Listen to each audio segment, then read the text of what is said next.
1, 2, 3, pick it up, go! Mankind must put an end to war. A war will put an end to mankind. I did not have sexual relations with that woman. Well, I'm not drunk. I learned everything I got. Go! Go! Go! Go! Go!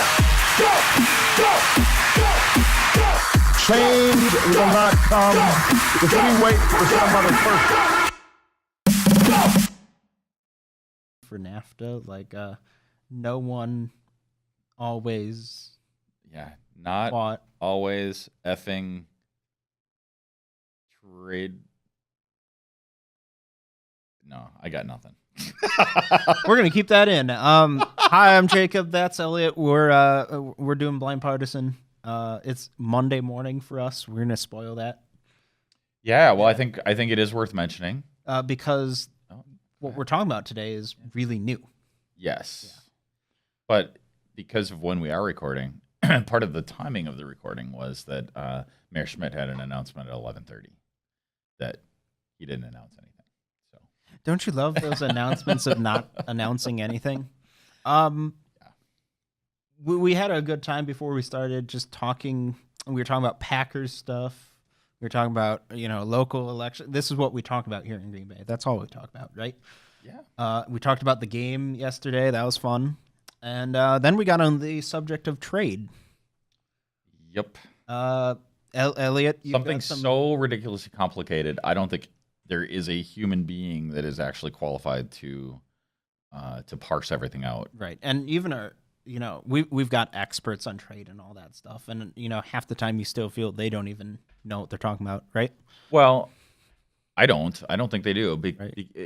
Partly because they come at it from a biased perspective always, right? Whether they're like a traditional Republican, a Trump Republican, some kind of Democrat, like they have these like bizarre takes on things. So when I was reading the Politico article on this, one of the first things, one of the people interviewed was the AFL-CIO, the big union representative, and they're like, well, we have to make sure it's good for labor, which means big labor, by the way. Yeah. I'm not anti-union. I don't think most people are anti-union, but like having these huge unions have any part in determining what we set up for tariffs with our trade treaties, that's despicable. I just think it's terrible. So it's kind of interesting doing a subject like this when it's still very much breaking news. There's this. Why are we talking about this? Like, I don't. You know what? I kind of don't know. It's like the news of the day, but it's sort of like the mayor's announcement. It's like, okay, so you're actually announcing nothing. All we know is Trump announced that he's worked out a new deal with Mexico and Canada. A new Nafta or whatever it's. I don't know if they're going to keep the name Nafta and just be like it's revised. No, yeah, I think it's going to be just the current revision of Nafta. And I looked over a couple articles, and they love to throw in quotes from important people, and the overall resolve of it, what I got is, well, I haven't read this yet, but here's what I think in general. So nobody could have read it. No. This is the thing about all these big legislative things. There's so, and then there's the things that are actually in whatever document that they put together, which I have not read. I don't know that anybody has. I haven't. And then there's the original, which most people that are commenting on also don't really know intimately. Then there's the changes in between that have happened by the Canadians, the Mexicans, by Congress, by Trump. There's all these, like the aluminum and steel tariffs, and there was some negotiation about dairy products. And there are thousands of asterisks on everything. Yeah. So that's kind of how that works in general, though. So with that said, do you think that NAFTA is a good thing overall? Yeah. Why do you feel that way? My understanding is NAFTA was a really big thing in the late 90s. I wouldn't really know about when it first came out. I was a toddler. Yeah, so, I mean, to me, you still are a toddler. Oh, thank you. But I think the key thing with it is reading the room. And, over the past 10, 15 years, both Democrats and Republicans have been generally for it. Yeah. See, and that's why I feel like I need to almost be against it, because I'm like, You want to play the devil's advocate. Well, if they're both for it, what is going on here? And that's where I feel like there's all these earmarks, I like the devil's advocate, Well, I always get worried when Republicans and Democrats agree on things. Yes, we absolutely must invade Iraq. Yes, we absolutely love NAFTA, really. And then I see quotes from, big labor and, specific types of businesses. And, right before we went on air, we talked about how Republicans, Democrats, all politicians, probably everywhere in the world, but definitely in the United States, small business is the backbone of America. Yeah. Right? And you can find BS. Take any politician, on the national stage, and you will find them saying almost verbatim that quote. Yeah. And unless they're going to get rid of all of the intricate rules, that is an anti-small business policy. You want to explain what you're talking about before we started with that? Your theory on it? Yeah. So I always call those KGB policies, I guess. I always compare it to, KGB, the Soviet Russia agency that went around and arrested people for no reason, and accused everybody of being spies. If we make so many things illegal, especially for small businesses who have limited staff, limited time, they don't know everything. They have a background in the thing that they're good at, not every type of business law that exists in the United States. So if every small business is guilty, well, then you can arbitrarily shut any of them down. I know talking about small businesses doesn't necessarily translate to our current topic, but I want to continue this. You've been an entrepreneur basically all your life, right? Yeah. My dad is an entrepreneur, a lifelong, you guys have a sickness with that.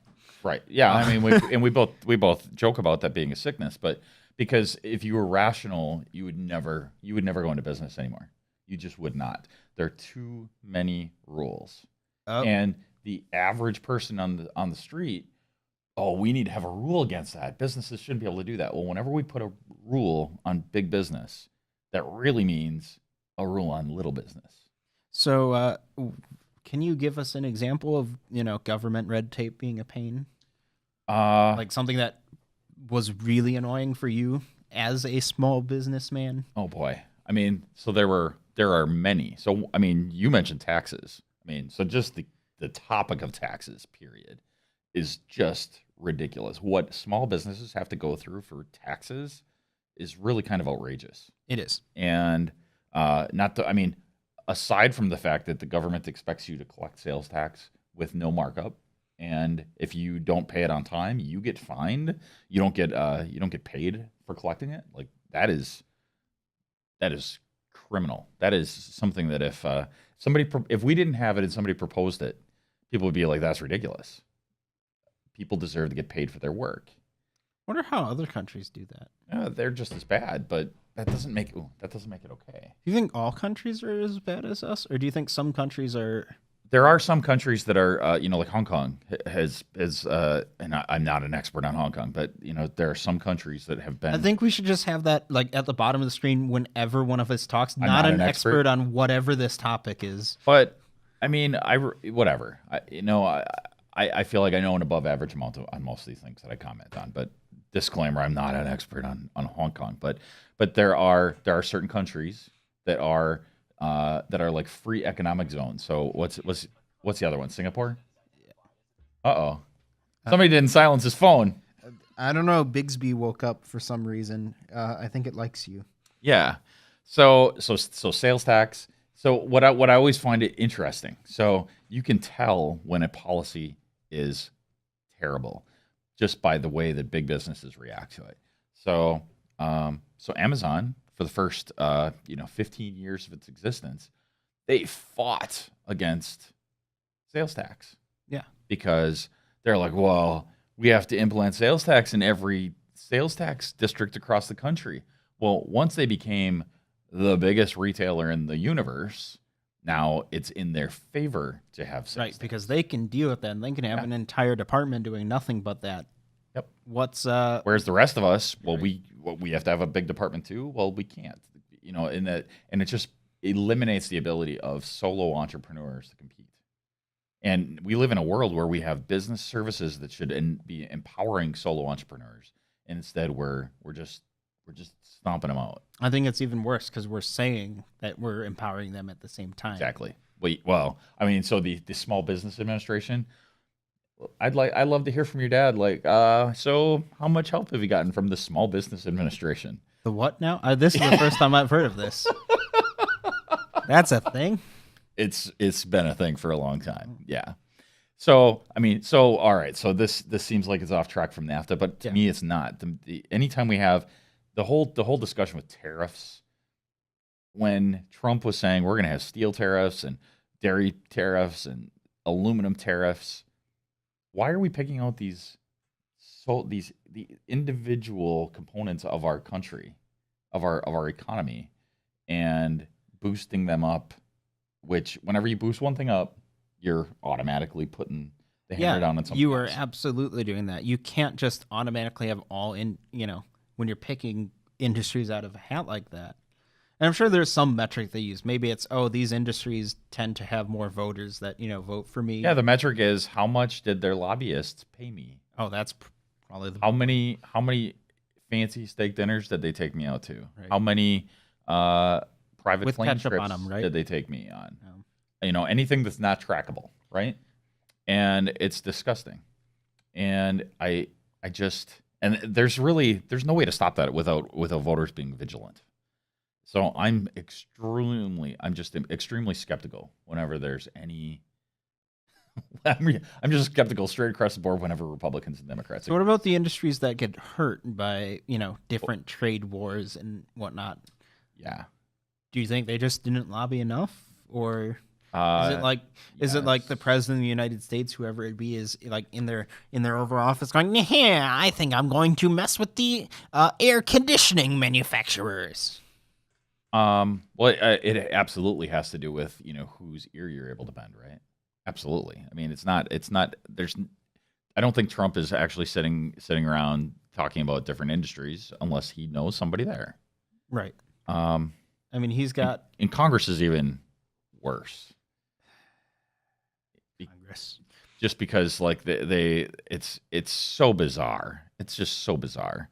That's the other thing we should talk about, though, Congress. Because this deal that we know very little about and the people in charge know very little about is going to go to Congress for congressional approval. Yeah.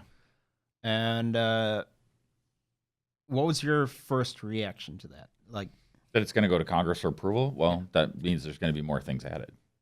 Yeah. It's just going to become more complicated. Tons of riders and, And so would we be better off with nothing? I mean, I guess not. I mean, I guess I would like to. This is where my naivete about the whole agreement framework just breaks down, because my understanding is that we made it more streamlined and simpler, which is always good. Having fewer restrictions, fewer rules, if that is indeed the case, that is better. That is the direction. You save a ton of paper, when you're faxing copies of your new NAFTA agreement. That should be the goal, right? Well, the goal should be simplicity, always. Even if something, because all the rules been in favor of big business. So let's just put that in black and white. This is going to favor big business and be done with it, rather than putting the burden on small businesses to prove that they. It's really sad that, like, every time I see something, I'm like, a new law being passed or something, my first thought is, well, what company paid for this? Yep.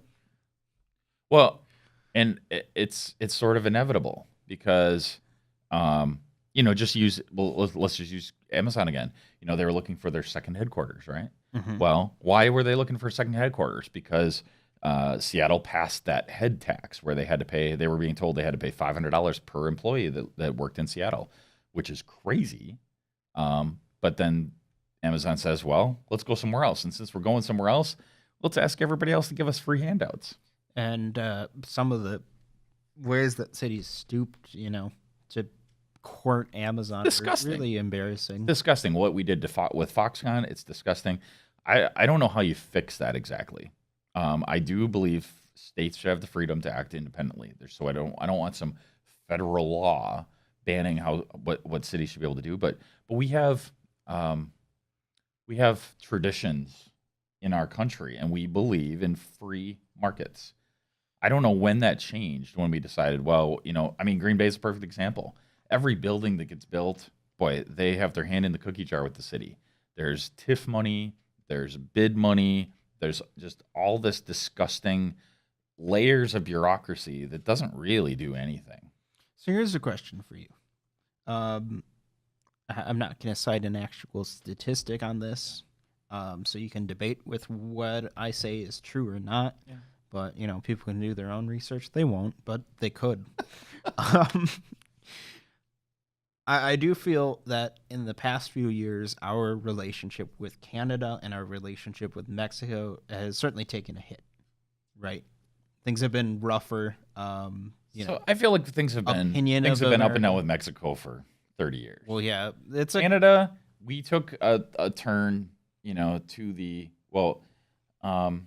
they've taken a turn more towards the middle left, I would say, and we've just taken this we just divided it in half. Our country's just divided in half.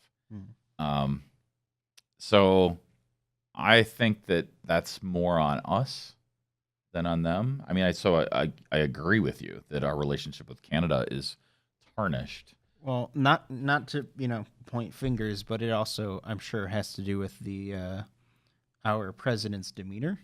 Well, but he's very aggressive. But he represents that radical right, right? And Trudeau represents sort of the centrist left of Canada.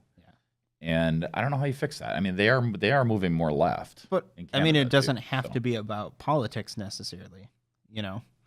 Just because, say, the Australian Prime Minister is very conservative, and the pick a country, French Prime Minister's super liberal, doesn't mean they have to be in shouting matches or having one of them rave about the other being a dirty person on Twitter or whatever. No doubt. So, and that definitely plays into it. But my question is, absolutely, because look at China. Do you think this new NAFTA agreement will be a benefit to our relationship with those countries, or will it hinder them in some ways? I think neither. I think I just won't. Yeah, I think this is just something that has to be worked through. I think if we were all honest, I think we all kind of felt like this was just going to kind of work itself out.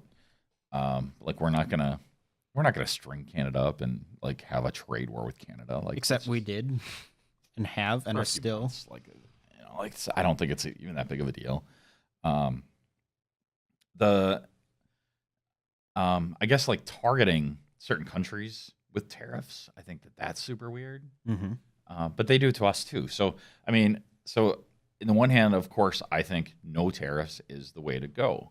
But Trump was correct when he's talking about Canada and China getting a slightly better deal than us, and they have been, and we just haven't thrown our weight around enough. I respect that. How if we get into a trade war with them, it'll suck if both of us have tariffs, but they already had tariffs. So if we ratchet it up and they ratchet up some more, we ratchet up and they ratchet up some more, that's fine. It's going to hurt us, but ultimately, hopefully they see the folly in that period. And everybody everywhere just gets rid of tariffs because they're just bad. They're literally a tax on productivity.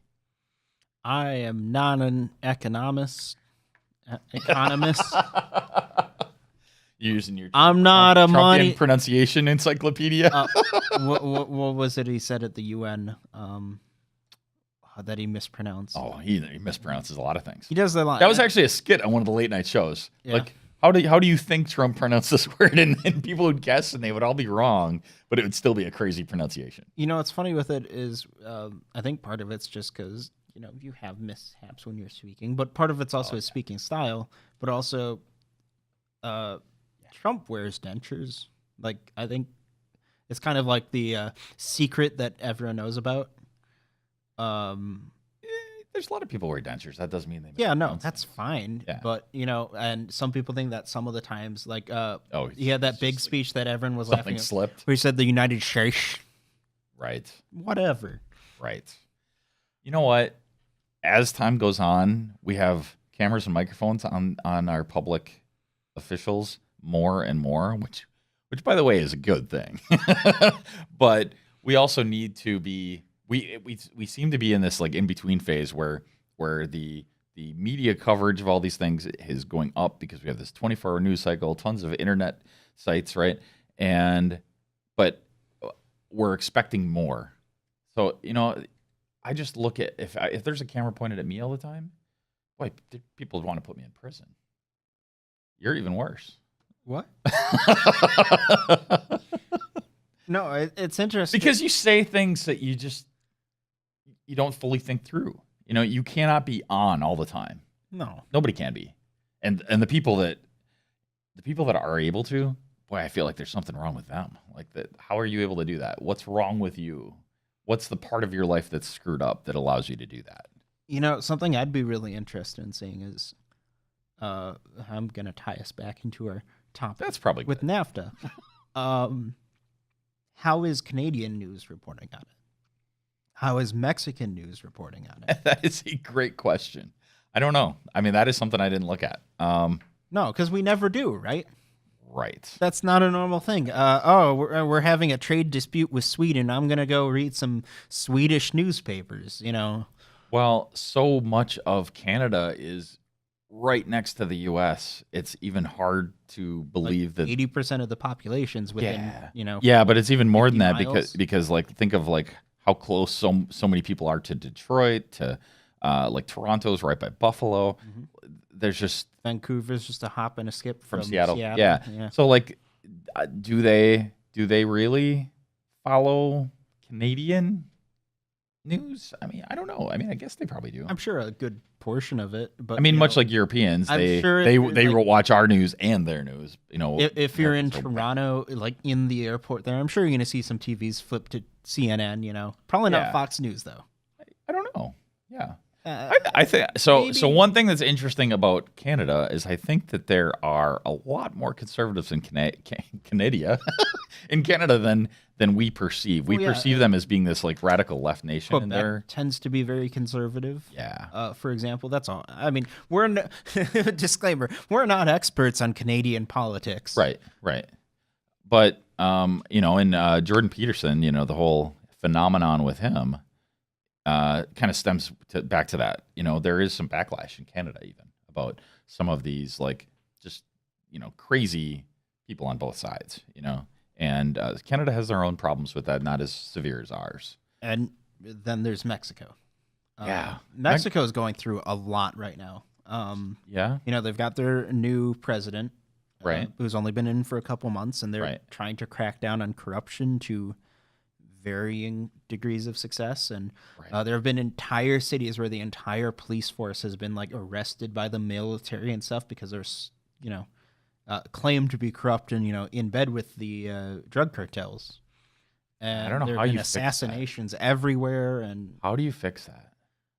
you don't. Like this is the problem with allowing corruption at all at any level is once the genie's out of the bottle, how do you fix it? I don't And think who do you trust? the new president of Mexico, AMLO, I don't think he and Trump have met in person yet. No. At least I haven't seen anything of that. I haven't either. He's been a controversial figure before. Do you know anything about him? No. He was the mayor of Mexico City. I think I heard that. He's very populist, very much, a message of for the poor and, super anti-corruption. Yeah. But, you can I say get one thing and really do another. worried about people. Not like I'm against populism, but I get really skeptical of these people coming forward. Oh, I know best for you poor people, and I have all the solutions. Like, no, you don't. You don't have any solutions. And boy, I get really worried about people like that, including Trump. Trump's a populist leader too. Yeah. I don't think Justin Trudeau is really. I don't think you could classify him as one. No, I would put him more in the Obama camp. Yeah, Trudeau is very much an Obama-style politician. Like an intellectual. Yep. Yeah. Intellectual. The big difference between him and Obama is he's born into an influential family. He's very Clinton-y. True. His father was probably like really, really well known. Yeah. Do you have any final thoughts on NAFTA? Well, it's really tough because the details are super sketchy right now. It's hard to so talk in about. general, I am against any trade agreements that aren't let's agree to not have any tariffs. Anything that there's all these line items and all these exceptions. Really, that really worries me. I don't think that's realistic, though. I know. Yeah, that's the that we get the government we deserve. I know. And boy, I mean, our own senator is looking to pass that Go Pack Go thing. Did we talk about that at all? No. That's ridiculous. Like I think of her as being the smarter senator. Sorry, Johnson, but I still don't know what we're talking about. But we can. She wants every person in Wisconsin to have a government granted right to watch Packer games. This is a thing that she put into the Senate. It's ridiculous. It's insane that she would even put down on paper something to waste anyone's time in the Senate about this. It is preposterous. I'm confused by that. Well, because if you are in the Minneapolis media district, right? So like if you're in Hudson, Wisconsin, right? You get Vikings games. You don't get Packer games. And so these are that I know it doesn't seem like it has anything to do with NAFTA, but honestly, that's against the Geneva Convention, isn't it? I don't know why anybody would want to watch Vikings games, but honestly, if you care that much, then call your cable company. Like, let the market work. Call your TV stations. Like, get some options. Like, you don't need the Senate. The U.S. Senate in Washington, D.C. needs to get involved in suburban Minneapolis. Maybe it would help media. If, there were more small business cable companies. Right. Right. That's an excellent way to cap it off. All right. Yes. So we'll see you guys next time. You want to sign us off with all your... Yeah. Please, if anybody does have thoughts about NAFTA or information that you'd like us to... I would love to learn more about how awesome this is and how the actual changes kind of manifest. I would love to have some information about that. We have great discussions about all sorts of things in the Blind Partisan group on Facebook. We should talk about the Facebook breach. That would be, I don't know about the politics there. But, and then if you want to get in touch with me, I'm on the Facebook. I'm Elliot C on Facebook. I'm Elliot on Twitter. And hit the bell, subscribe on YouTube, and subscribe on the podcast. I don't know what they call it now. The Apple Podcast Directory. I don't know. You're asking the wrong Used to be iTunes. It's still the biggest. Everybody uses it. Like our show wherever you can, wherever you're listening to it. You don't have to go do extra work, but or hit the share button. Well, if they want to, they will. But just a reminder: if this episode was terrible, if it was awesome, hit share. That's all I'm asking. And yell at us. We're okay with that. That's it. See you next time.